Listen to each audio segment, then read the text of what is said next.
For both of you gentlemen, last week I discussed the growth of extremists in Syria who want to attack us here in the United States with General Austin at a hearing. And his response was, and I quote here, "They've grown at an exponential rate, and unless we do something to retard that rate a bit and prepare ourselves to counter this threat going forward, then I think we're going to have a significant issue."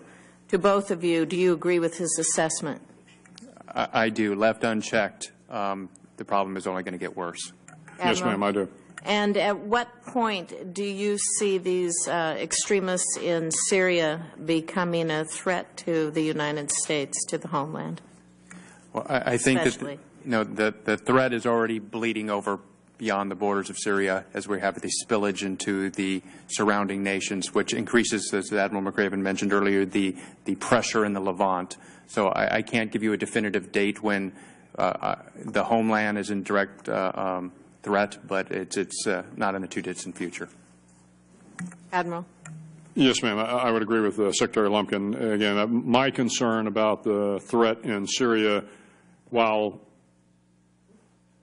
we can talk about some of the threats in the closed session, I do think one of the greater threats is the pressure that they are putting on the Levant and the pressure on Lebanon and the pressure on Jordan, and how that will have a cascading effect across that area, which will have a cascading effect across both North Africa and southern Europe and eventually the United States.